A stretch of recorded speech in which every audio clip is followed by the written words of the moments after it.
मराठी जी की चॅनल रिव्हिजनला मित्रांनो आत्ताच सबस्क्राईब करून ठेवा। आगामी काळात होणाऱ्या महाराष्ट्र शासनाच्या सर्व स्पर्धा परीक्षांसाठी तुम्हाला नक्कीच फायदा होईल। तर आपल्या व्हिडिओचा आजचा पहिला प्रश्न आहे, 1867 मध्ये मुंबईत प्रार्थना समाजाची स्थापना कोणी केली? 1867 मध्ये मुंबईत प्रार्थना समाजाची स्थापना आत्माराम पांडुरंग यांनी केली। गॅमा किरणांचा शोध कोणी लावला? गॅमा किरणांचा शोध पॉल विलार्ड यांनी लावला। तर मित्रांनो, तुम्ही वाचले असेल किंवा कुठेतरी ऐकले असेल की कांदे बटाटे यांना कोंब फुटू नयेत म्हणून त्यावर गॅमा किरणांचा मारा करतात।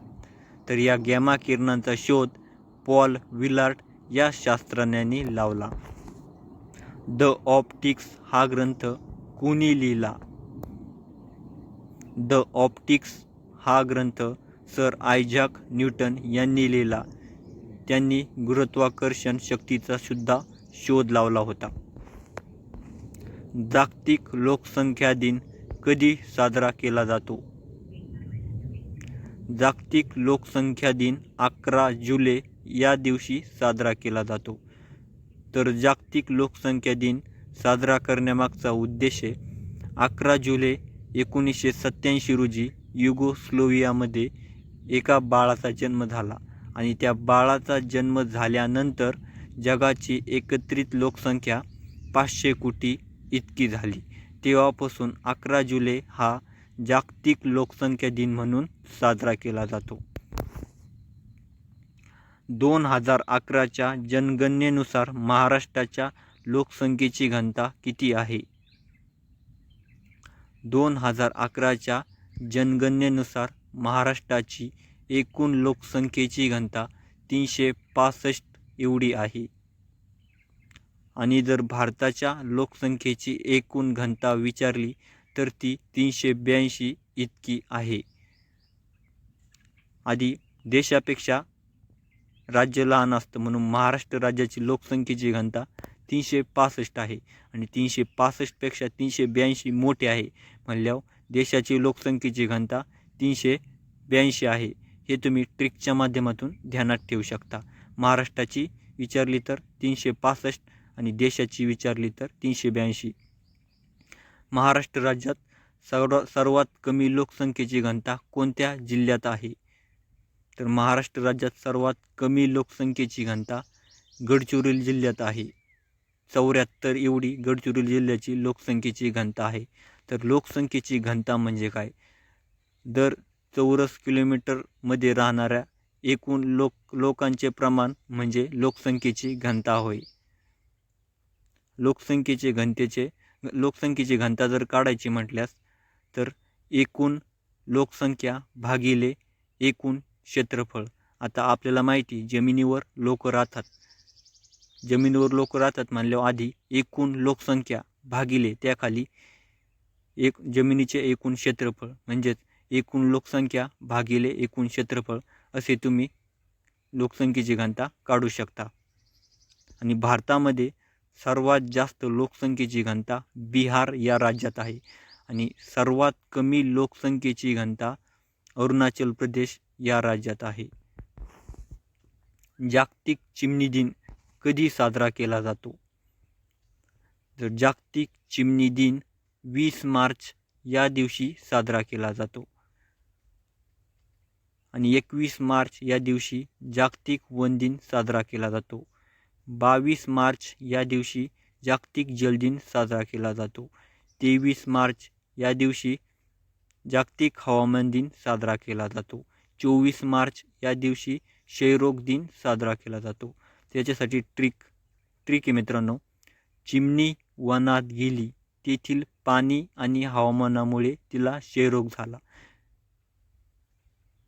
चिमणी दिन 20 मार्च, 21 मार्च वन दिन, 22 मार्च जल दिन, 23 मार्च हवामान दिन आणि 24 मार्च क्षयरोग दिन। संत गाडगेबाबा यांना खराट्यांचा बादशाह असे कोणी म्हटले आहे?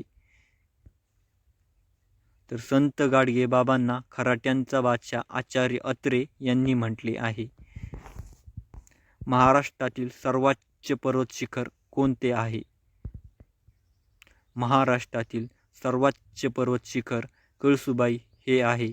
त्याची उंची 1646 मीटर एवढी आहे आणि ते सह्याद्री पर्वतामधील सर्वात उंच शिखर म्हणून ओळखले जाते. कोकणास कोणत्या नावाने ओळखले जाते? कोकणास अपरांत या नावाने ओळखले जाते. आणि कोकण किनारपट्टी ही कशा प्रकारची आहे असा प्रश्न जर विचारल्यास तर कोकणची किनारपट्टी ही रिया प्रकारची आहे. समवर्ती सूची ही संकल्पना भारतीय राज्यघटनेने कोणत्या देशाकडून स्वीकारलेली आहे? समवर्ती सूची ही संकल्पना भारतीय राज्यघटनेने ऑस्ट्रेलिया या राज्यघटनेकडून स्वीकारलेली आहे. आंतरराष्ट्रीय नाणेनिधीची स्थापना केव्हा करण्यात आली?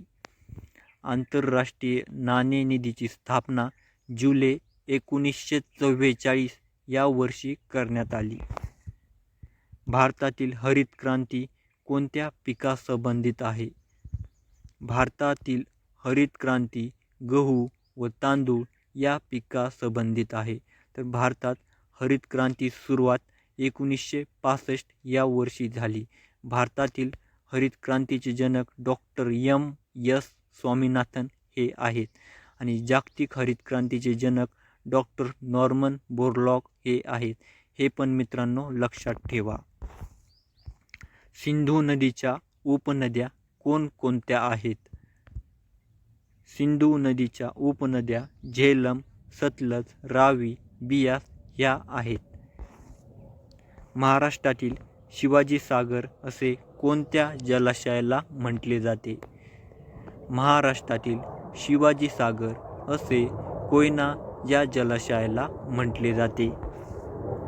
पहिले भारतरत्न पुरस्कार कोणाला देण्यात आला? पहिला भारतरत्न पुरस्कार डॉक्टर सर्वपल्ली राधाकृष्णन यांना देण्यात आला आणि भारतामध्ये भारतरत्न पुरस्काराची सुरुवात 1954 या वर्षी करण्यात आली होती. भारतीय राज्यघटनेमध्ये अखिल भारतीय सेवा याच्याशी संबंधित कलम कोणते आहे? भारतीय राज्यघटनेमध्ये अखिल भारतीय सेवा याच्याशी संबंधित कलम 312 हे आहे आणि केंद्रीय लोकसेवा आयोग याच्यासाठी कलम 315 हे आहे व राज्य लोकसेवा आयोग याच्यासाठी पण कलम 315 हेच आहे. समता, जनता, प्रबुद्ध भारत या वृत्तपत्राशी कोण संबंधित आहे? समता, जनता, प्रबुद्ध भारत या वृत्तपत्रांशी डॉक्टर बाबासाहेब आंबेडकर हे संबंधित आहेत. पश्चिम घाटाची म्हणजे सह्याद्री पर्वताची सरासरी उंची किती आहे? पश्चिम घाटाची म्हणजेच सह्याद्री पर्वताची सरासरी उंची 915 मीटर ते 1220 मीटर एवढी आहे आणि जर पश्चिम घाटाची एकूण लांबी जर विचारली तर 1600 मीटर एवढी आहे. पश्चिम घाट हा उत्तर ते दक्षिण या दिशेने पसरलेला आहे. तापी नदीचा उगम कोठे होतो? तापी नदीचा उगम मुलताई मध्य प्रदेश या राज्यामध्ये होतो. तर ध्यानात ठेवण्यासाठी ट्रिक मित्रांनो, तापी मुलताई, मुलताई तापी या ट्रिकद्वारे तुम्ही सहजरित्या ध्यानात ठेवू शकता.